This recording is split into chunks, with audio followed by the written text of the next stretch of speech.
అసలు దానికైతే నేను చెప్తాను, అసలు మేము లెస్బియన్స్ అండి, అమ్మాయి కూడా కాదు, మీరు లెస్బియన్స్. ఓకేనా? అందుకే ఏం చెప్పాలి, ఎవరికి ఏం చెప్పినా నమ్మట్లేదు కదా అని కాదా? అఘోరీని మీరు ఆడనుకుంటున్నారా మగ అనుకుంటున్నారా? నేనైతే అంటే హస్బెండ్ గా ఫీల్ అవుతున్నాను కాబట్టి మగ అని అనుకుంటాను, అంటే నా పరంగా నా వరకు.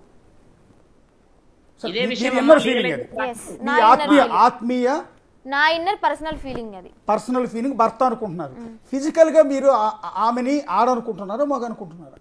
మీ అమ్మ అంటుంది ఆడమగగానే ఒకటితో నా కూతురు వెళ్ళిపోతే నేను ఎట్లా తట్టుకుంటాను అంటుంది. పచ్చిగా చెప్తున్నా నేను.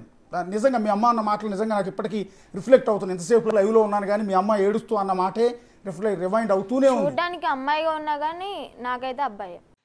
ఇప్పుడు అసలైన కథ మొదలైంది. సో మన పాప ఆ దగ్గర ఉన్న డబ్బులు కాజేయాలి. మన దగ్గర కారు ఉంది, మంచి బ్యాంక్ బ్యాలెన్స్లు ఉన్నాయి, ఎక్కడికి వెళ్ళినా ఆధార్ ఇస్తున్నారు, సెల్ఫీలు తీసుకుంటున్నారు, పూజలు చేస్తున్నారు. ఇంకా మనకి కావాల్సింది ఎలాంటి వాడే ఏముంది. ఇప్పుడు కాన్సెప్ట్ మీకు ఇప్పుడు వర్షిని బతుకు ఏమవుతుంది అంటే ఏమవుతుంది, ఎందుకు అవుతుంది? ముళ్ళు చాకు మీద పడినా ఆకొచ్చి ముళ్ళు పడినా ముక్కు ఇరిగిపోయేది చిరిగిపోయేదేటి ఆకు అని అంటారు. కానీ అక్కడ ముళ్ళు లేదు కదా. ముళ్ళు వచ్చి ఆకు మీద పడినా ఆకొచ్చి ముళ్ళు మీద పడినా బొక్క ఎవరికి ఆకు అంటారు. కానీ ఇక్కడ ముళ్ళు లేకపోతే బొక్క ఎలా పడుతుంది? అది కాన్సెప్ట్. అది పట్టేసింది. ఎంత తిరిగినా వాడు దగ్గర ముళ్ళు లేదు కదా, ఈ శీలం ఏమీ పోలేదు కదా అంటారు. సో అందుకు ఆడితో పెళ్లి యాక్టింగ్ చేసి పెళ్లి చేసేసుకొని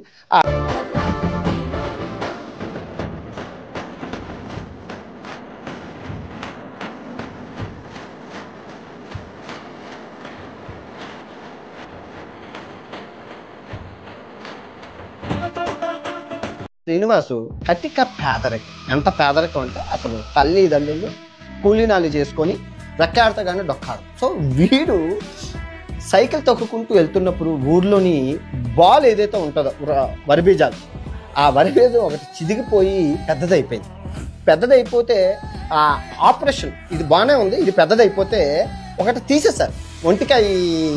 ఒంటి వరిబీజంతో ఒంటి పిచ్చల వాడ అయిపోయాయి. సో అప్పుడు అది కూడా ఈడేం చేశారంటే ఈ ఊర్లోని పకోడీలు జిలేబీలు అవన్నీ ఉంటాయి కదా శనగపిండి ఐటెంలు, అవన్నీ తినేయడం వల్ల ఇది కూడా డ్యామేజ్ అయిపోయింది. ఇది డ్యామేజ్ అయిపోయి పొల దగ్గరికి తగిలేసింది ఇన్ఫెక్షన్.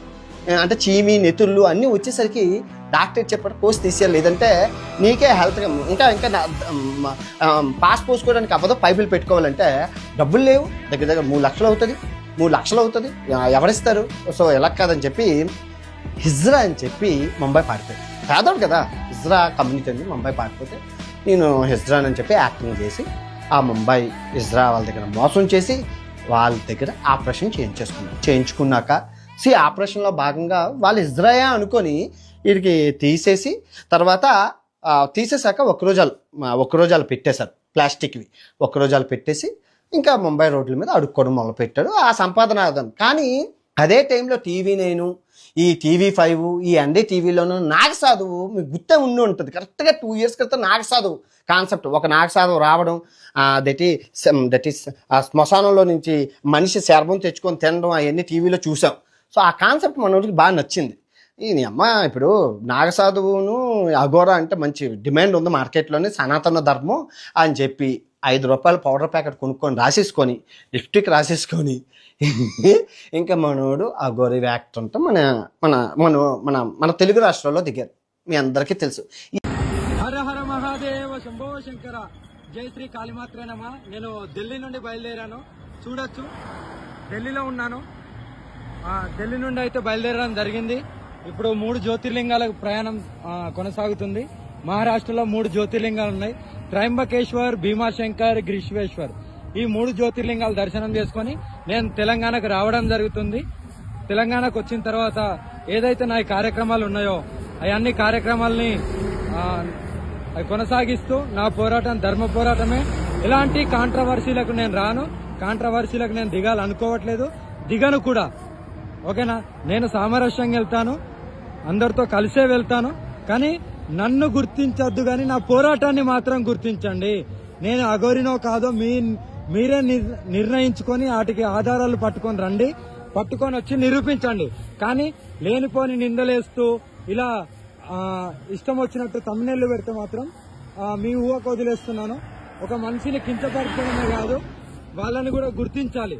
అందుకే నేను చెప్తున్నాను, ఎవరు ఎలా అయినా బతకచ్చు, వాళ్ళు ఏంటిది అనేది ముందు తెలుసుకోండి. తెలుసుకున్న తర్వాత వాళ్ళ గురించి ప్రశ్నించడం స్టార్ట్ చేయండి. ప్రశ్నిస్తే వాళ్ళ దగ్గర జవాబులు ఉంటాయి, ఆ జవాబులు కూడా మీరు తీసుకోవచ్చు. నేను అందుకే అడుగుతున్నాను, నేను ఏం ఆశించి ఈ పోరాటం చేస్తున్నాను అనేది ప్రజలకు నా పెద్ద ప్రశ్న ఇదే. నాకు డబ్బు అవసరం లేదు, రాజకీయం అవసరం లేదు, పదవులు అవసరం లేదు, ఇంకోటి కాదు. మరి ఏం ఆశించి చేస్తున్నాను అనేది మీకు మీ ఊహకే వదిలేస్తున్నాను. దాన్ని నా ముంగట డైరెక్ట్ అడగండి, నేను దానికి సమాధానం ఇవ్వడానికి సిద్ధంగా ఉన్నాను. నాకు ఎలాంటి ఆస్తులు లేవు, నాకు ఏ ఆశలు లేవు, ఎవరితో నాకు సంబంధాలు కూడా లేవు. నేను చాలా కఠినంగా చెప్తున్నాను కదా, నేను నా ధర్మ పోరాటం, నా సాధన ఇదే ఉంటది, ఇంకోటి ఏది కనబడదు.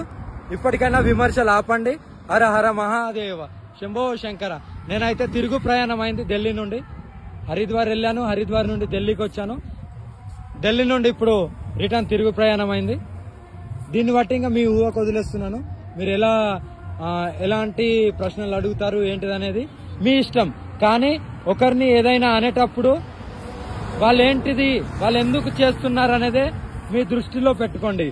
ఏమైనా ఆశిస్తున్నారా ఏంటిది, లేకుంటే ఎందుకు ఇంత ఉన్నదనేదే మీరు గ్రహించుకోండి.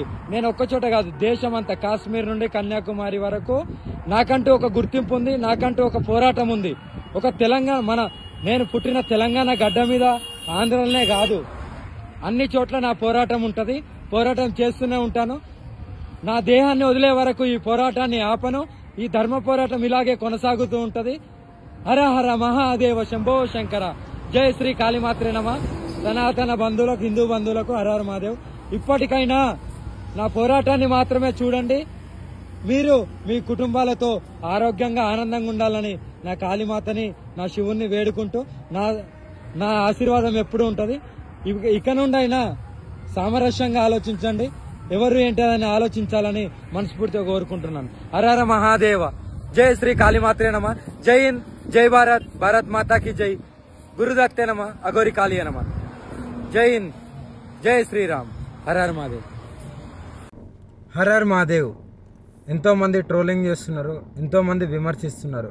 వాళ్ళందరికీ ఒకటే చెప్తున్నాం, మేమైతే ఇక్కడ ఉండట్లేదు. 2 తెలుగు రాష్ట్రాలకు కూడా మేము రాము. మేము ఉత్తరాఖండ్ వెళ్ళిపోతున్నాం, కేదార్నాథ్. జీవితాంతం అటే ఉంటాం. కేదార్నాథ్కి వెళ్ళి, కేదార్నాథ్ నుండి ఇంకా పైకి వెళ్ళిపోయి అక్కడనే ఉండిపోతాం. మా ఇద్దరి జీవితాలు మేము గడుపుతున్నాం. ఎందుకు మా గురించి ఇంత ట్రోలింగ్ చేస్తూ ఇంత విమర్శిస్తున్నారు? మీకేం అవసరం? మా బతుకులు మేము బతుకుతున్నాం కదా, మా జీవితాన్ని మమ్మల్ని బతకనివ్వండి. ప్లస్ అదే కాక వర్షిని ఈరోజు బలిస్తుంది, అలాగే వర్షిని అఘోరి దగ్గర లేదు, ఇలాంటి కంప్లైంట్స్ పెట్టుకోవడం మానేయండి. నేను ఈమె దగ్గరే ఉన్నాను, సేఫ్గా ఉన్నాను, చాలా హ్యాపీగా ఉన్నాం మేము. ఓకేనా, నన్ను ఎవరు బలించట్లేదు. అందుకే మేము ఇంకా ఆ 2 రాష్ట్రాల్లోకి రావాలని చెప్పి అనుకోవట్లేదు. మేము ఆ బతికేది మేము బతుకుతున్నాము. కేదార్నాథ్లో వెళ్ళిపోతున్నాం, కేదార్నాథ్లోనే ఉంటాం ఇంకా.